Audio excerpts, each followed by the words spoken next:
हे friends, मैं हूं आपकी दोस्त नेहा और लेकर आई हूं आपके लिए फिर से एक न्यू वीडियो। और आज के इस वीडियो में हम बात करेंगे शैक्षिक समाजशास्त्र की। तो अभी हम पढ़ रहे थे कि शिक्षा का समाजशास्त्र पे क्या प्रभाव है या शिक्षा समाजशास्त्र का समाज पे क्या प्रभाव है। तो अब हम करने वाले हैं शैक्षिक समाजशास्त्र। और हमारी जो बुक है वो चल रही है फिलॉसफी की। और हमारी जो साइकोलॉजी की बुक थी वो कंप्लीट हो चुकी है और साइकोलॉजी और फिलॉसफी में भी अभी थोड़ा सा रह गया, वो भी ख़त्म होने वाली है। तो इससे रिलेटेड जितने भी मेरे नोट्स हैं वो सब आपको मेरे चैनल की प्लेलिस्ट में मिलेंगे, वहाँ से जाके आप देख सकते हैं। और यहाँ पे आपको मिलती हैं बीएड नोट्स से रिलेटेड प्रॉपर वीडियोस और सोशियोलॉजी नोट्स से रिलेटेड प्रॉपर वीडियोस। तो जो लोग भी सोशियोलॉजी कर रहे हैं वो मेरे चैनल को सब्सक्राइब कीजिए, और जो लोग भी बीएड कर रहे हैं वो लोग भी मेरे चैनल को सब्सक्राइब कीजिए, क्योंकि यहाँ पे आप लोगों को नोट्स मिलते हैं, प्रॉपर नोट्स जो खुद मैंने अपने तैयार किए थे अपने बीएड के टाइम पर, वो मैं आप लोगों के साथ शेयर करती हूँ।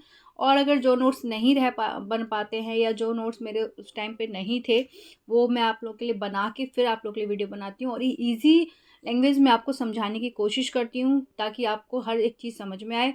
और अगर आपकी कोई भी क्वेरी होती है आप मुझे कमेंट में बता सकते हैं, आप मुझे कमेंट कर सकते हैं, मेल कर सकते हैं।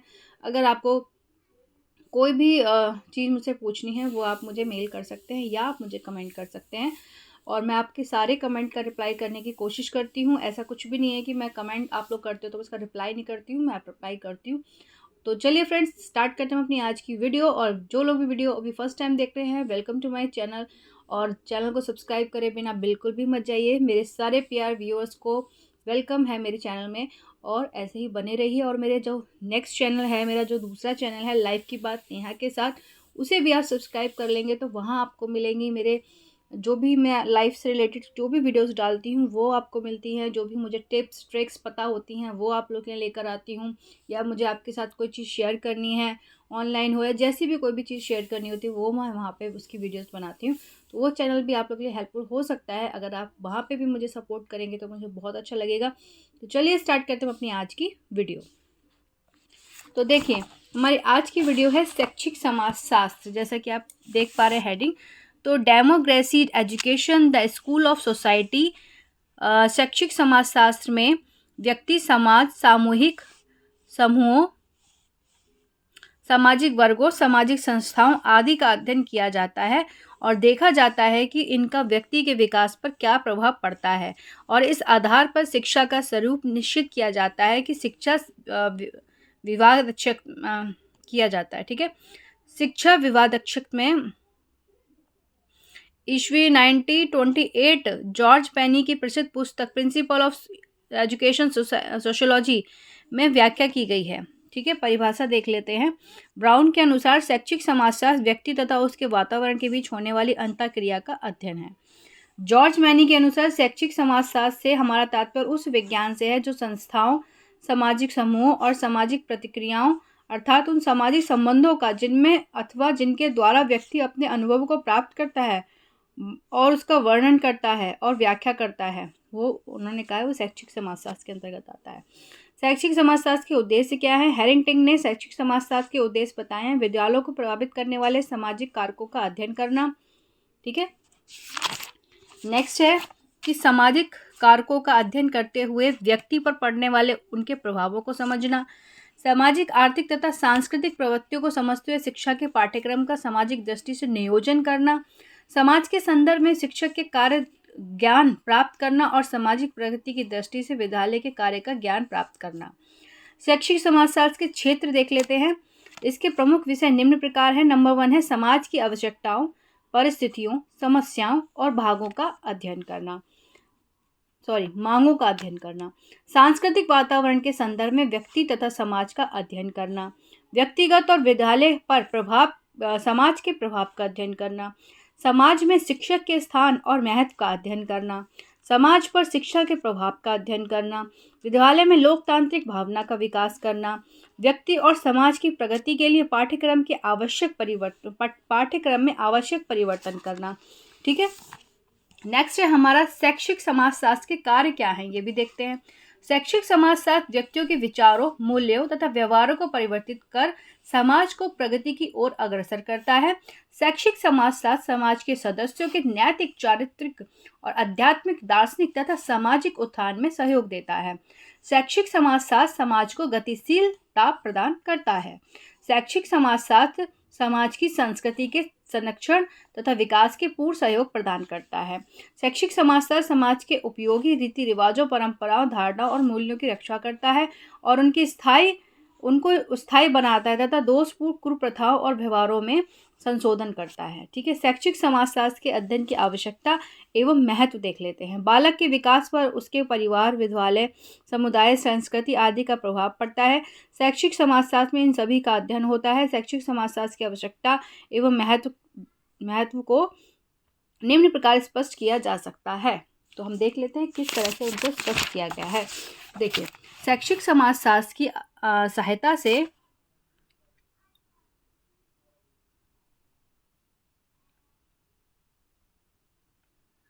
इसको मैं लॉक करने की कोशिश करी थी, सॉरी। शैक्षिक समाजशास्त्र की आवश्यकता से शिक्षा की अवधारणा को समझने में सहायता मिलती है। शैक्षिक समाजशास्त्र की सहायता से विद्यालयों के स्वरूप और उनके कार्यों का ज्ञान प्राप्त होता है। शैक्षिक समाजशास्त्र की सहायता से शिक्षा की अन्य समस्याओं का हल खोजने में सहायता प्राप्त होती है।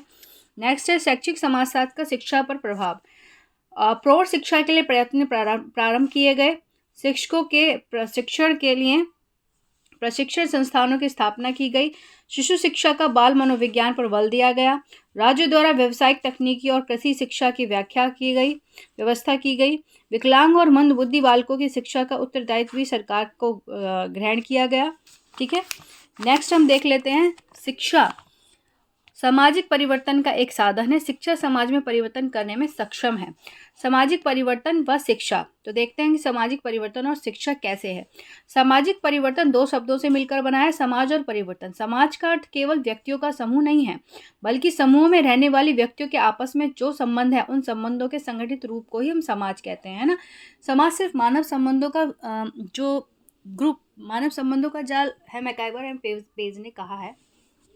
बट जो हमारा समाज है वो कहीं ना कहीं सामाजिक संबंधों से भी मिलकर बना है ना।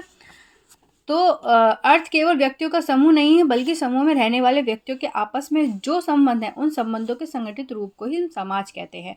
समाज सामाजिक संबंधों का जाल है। परिवर्तन का अर्थ है बदलाव, अर्थात पहले की स्थिति में बदलाव। मनुष्य की भाषा, विचार, आवश्यकता, मूल्य, संस्कृति किसी न किसी रूप में बदलती रहती है। आज का समाज आज से 100 वर्ष पूर्व के समाज से भिन्न है। इस प्रकार समाज की पहले की स्थिति और आज की स्थिति में आने वाला बदला परिवर्तन ही सामाजिक परिवर्तन है, जिसे हम सामाजिक परिवर्तन कहते हैं। ठीक है, नेक्स्ट है मैकाइवर एवं पेज के अनुसार सामाजिक ढांचे में होने वाला परिवर्तन ही सामाजिक परिवर्तन कहलाता है।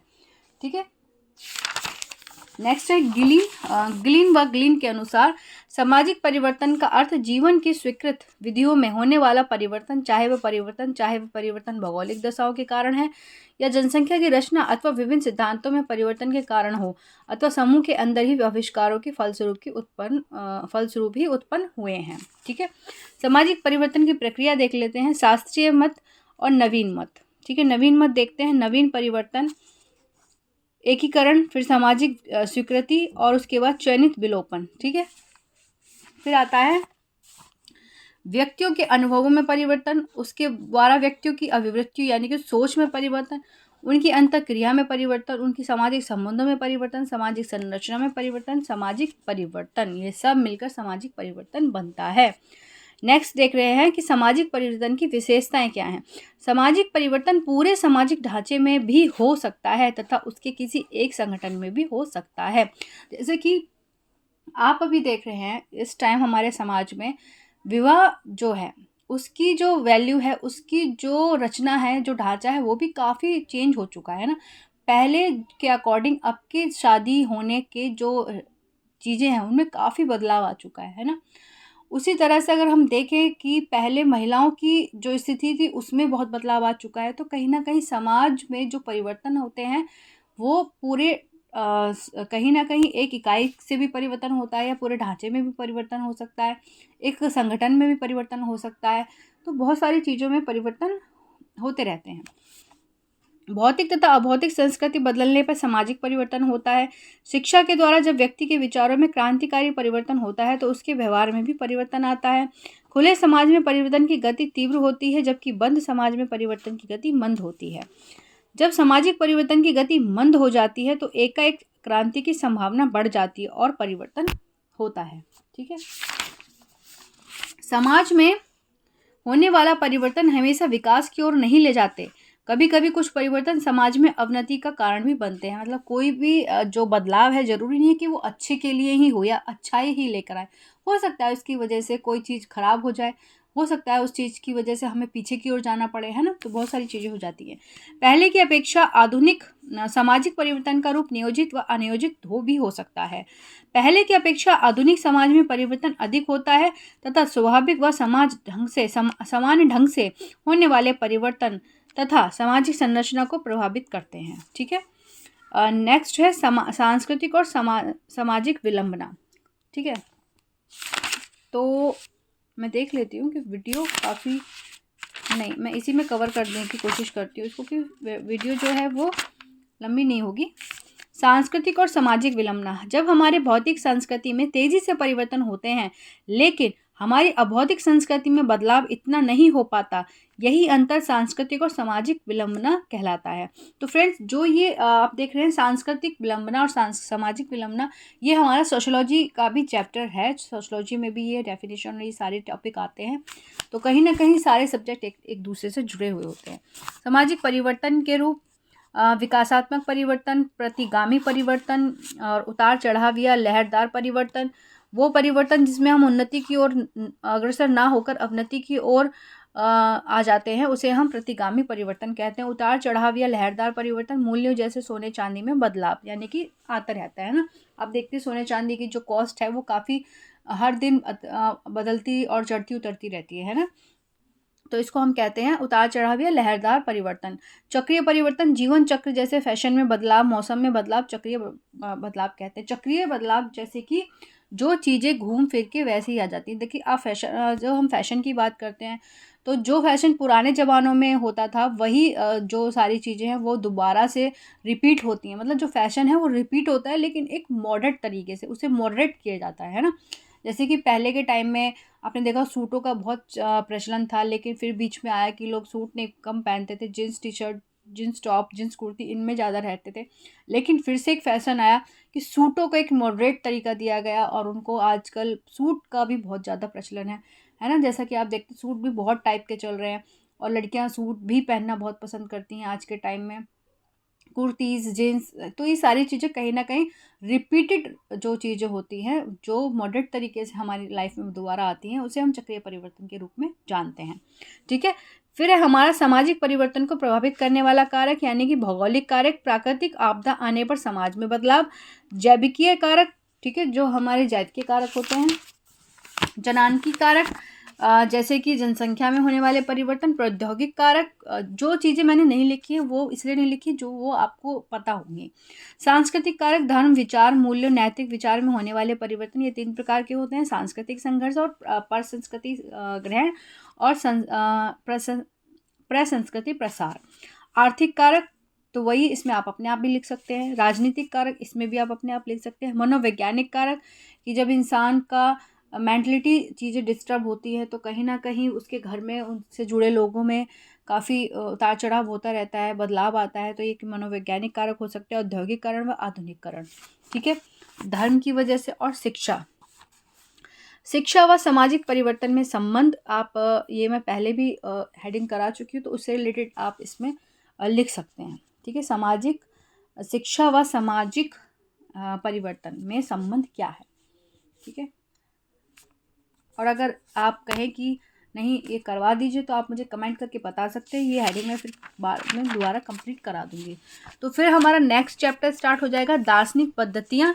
तो इसको हम करेंगे अपनी नेक्स्ट वीडियो में स्टार्ट। तो चलिए नेक्स्ट वीडियो में मिलते हैं नेक्स्ट टाइम।